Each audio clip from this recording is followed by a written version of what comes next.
रुको जरा, सबर करो, बोला धक्का बुक्की नहीं करने का, आराम से लेने का। हाँ फसई है नजरा बहारे के आइल बाटे दोसरा के देह के। फसई है नजरा बहारे के आइल बाटे दोसरा के देह के। कैसे के बात हम तो से बताई, दोसरा के आइल मजा ले के। लश्कर का रोड रोलर लेके मैं ये ढलान की ओर जा रहा था और सड़क पूरी बर्फ से लदी हुई थी। रोड रोलर कभी इधर चले कभी उधर चले, कभी इधर चले कभी उधर चले, अन दोनों तरफ से खाई। तू नीचे देखेगा ना, तेरे को लगेगा तू यमन में बैठा है। क्या बात कर रहे हो? अरे बात मैंने क्या है, सड़क पे चलने वाले पैराशूट बांध के चलते मालूम है? नहीं। क्यों क्यों? अरे आज कोई नीचे गिरा ना, वो 3 दिन बाद पहुंचता है। कबूतर हो जाता नहीं देखे संदेशा पगली के लेके। कबूतर हो जाता नहीं देखे संदेशा पगली के लेके। फिर मेरे दिमाग की बत्ती जली, फिर मैं स्टीयरिंग में उंगली डाल के जो चक्री घुमाई।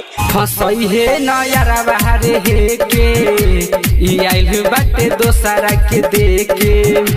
फसई है नजरा बहारे के आइल बाटे दोसरा के देखे।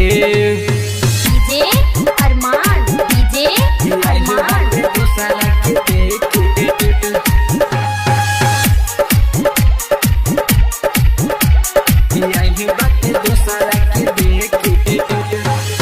गाँव के खराब ऐसन लैकी कहरे, बाकी कए गो लैका पमहरे।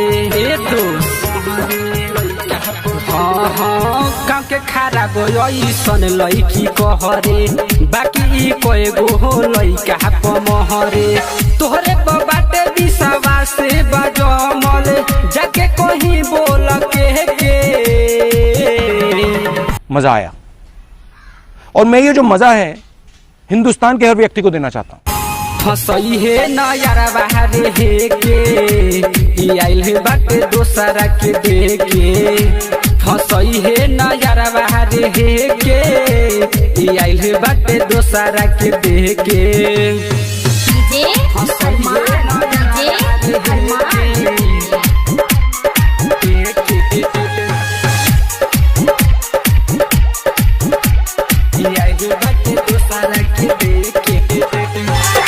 मिठू मिसाइल बारे सुन पगला हाइल, दिल लगा के जके जहके।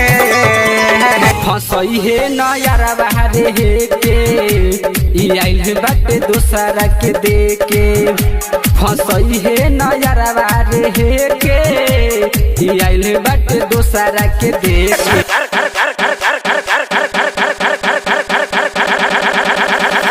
राइटर दिनेश एकरा बारे में जाने, बाकी सूजित संवरिया के महाने।